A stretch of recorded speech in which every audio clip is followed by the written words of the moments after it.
It's the Opperman Report. Join digital forensic investigator and PI Ed Opperman for an in-depth discussion of conspiracy theories, strategy of New World Order resistance, high-profile court cases in the news, and interviews with expert guests and authors on these topics and more. It's the Opperman Report. And now, here is investigator Ed Opperman. Welcome to the Opperman Report. I'm your host, private investigator Ed Opperman. The show is brought to you by Audible.com. You go to audibletrial.com/Opperman Report. You go there, and you get a free audiobook. Tonight we are live on TalkStreamLive.com, PSN Radio, Wolf Spirit Radio, Talk Superstation, AwakeRadio.us, the whole Awake Radio family, which is AwakeRadio.us, AwakeRadio.uk, 1800 Online, Shizaz Radio, Just Us Radio, and Scottish Sovereigns on the Land. Okay. Then throughout the week, we're replayed on Para X Radio, Saturday night, 7 p.m., Penny Entertainment on Blog Talk Radio, Sunday mornings, 10 a.m., Firehorse Radio, Wednesday nights, Late Night in the Midlands on Tuesday afternoons at 4 p.m., and High Point Radio, both on AM and FM, covering New Jersey, bit of New York, and Pennsylvania.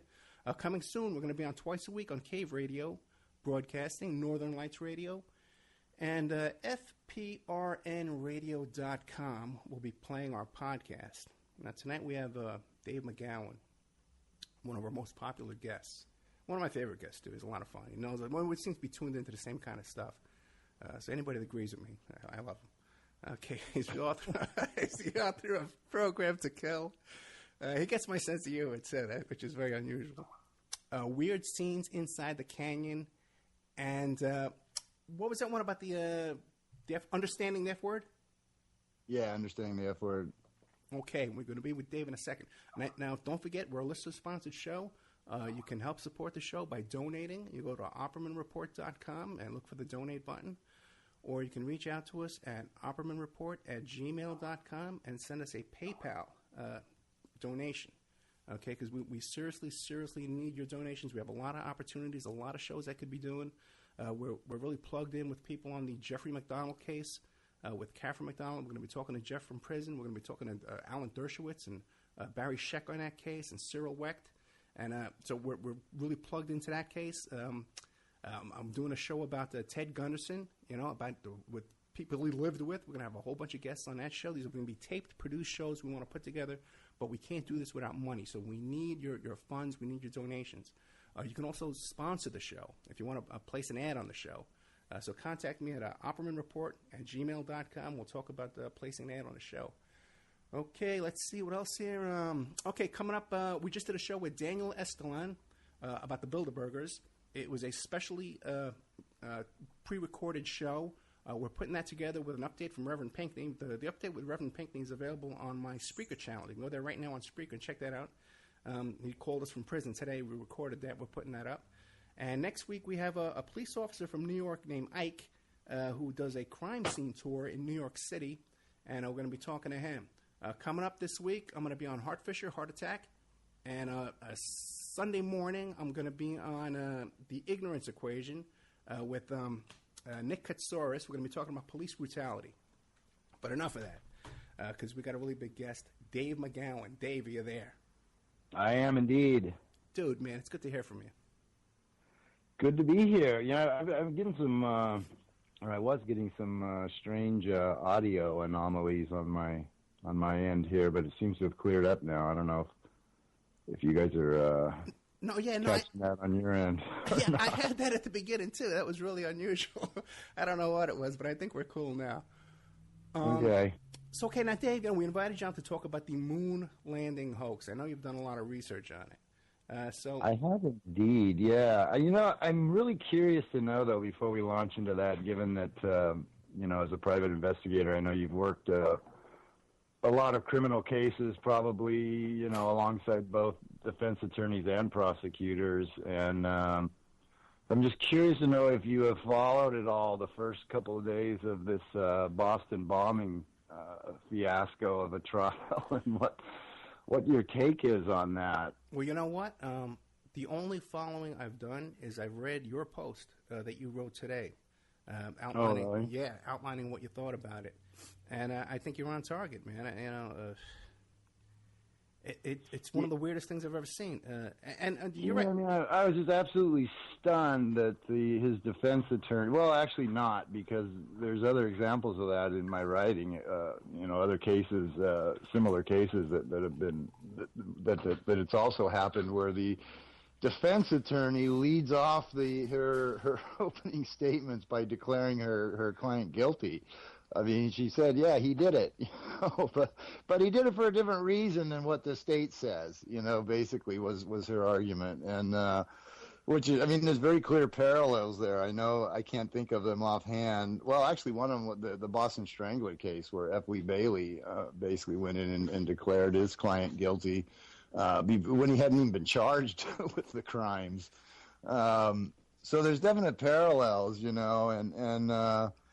what are the odds that this gal who's defending him also just happened to be on the defense team of Eric Rudolph and Buford Furo, the Jewish center shooter, and Jared Lee Lochner, the Arizona shooter, and Zacharias Moussaoui, or however you pronounce his name, and what are the odds that this same gal just seems to pop up all over the country at these high-profile, rather questionable, criminal trials, and the first thing she does is basically sell out her client and declare him guilty right off the bat, and the testimony is just extraordinary. I mean, it's these people are just blatantly perjuring themselves, and it could be so easily demonstrated, It's just unbelievable. You got this cop, spinning this tale about how he was the one who found Crystal Campbell and put a jacket over her and stayed with her till midnight or some such thing, which is not only blatantly contradicts the photographic evidence, but contradicts what the accounts that were given initially by the supposed first responders, who spun a completely different tale of her injuries and how they were treated. And this witness could be so easily impeached. All any defense attorney has to do is start flashing the photos, in sequence on the screen. It's all captured on film, how she was handled. And, I mean, all you got to do is put the pictures up there and say, could you please point out for the jury exactly where you are in these images, Show us where are you here where Crystal Campbell's body is, where exactly when did you put the jacket over her, and where are you in this picture of her body being wheeled out of the scene, it's so the guy is just blatantly lying, and it could be easily demonstrated by any defense attorney worth his salt that the guy is just blatantly perjuring himself, and yet and he's not the only one by any stretch of the imagination. As far as I can tell, every witness they've called is. I'm just wondering when's Carlos Arredondo is going to take the stand to spin some crazy tale of his, And yeah, it's unbelievable that something like that could be taking place in the America that we all know and love. It's extraordinary. This is the America we know. That's the problem.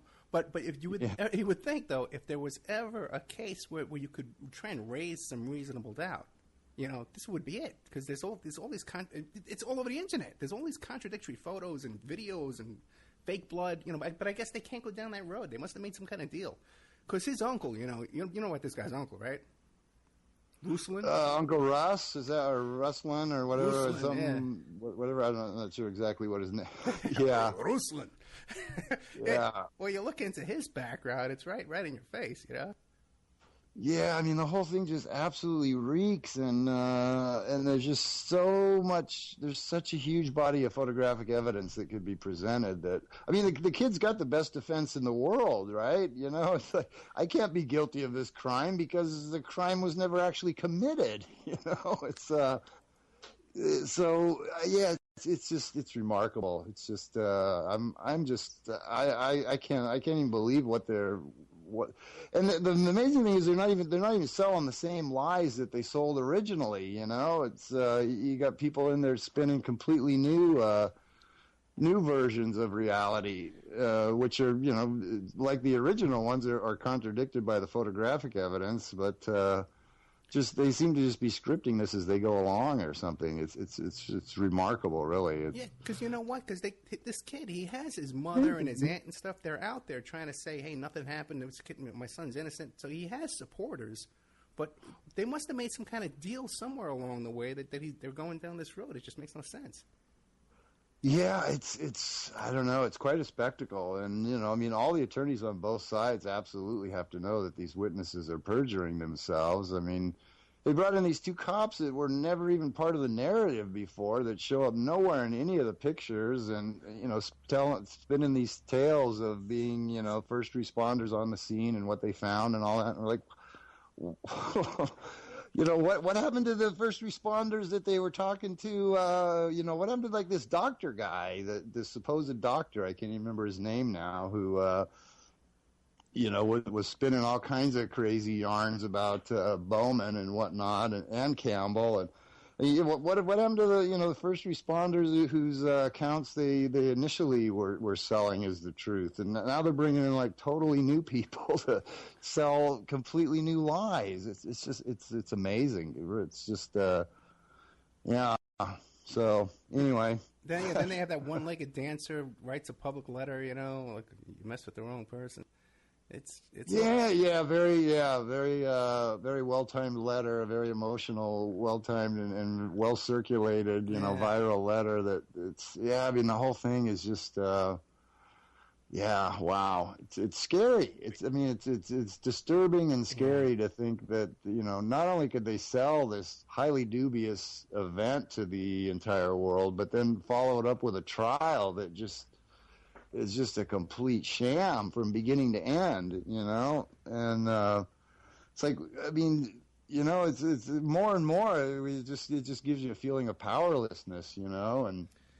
And seeing all these cop shooting videos that seem to pop up every other day now, you know? And yeah, it's a scary world out there, you know?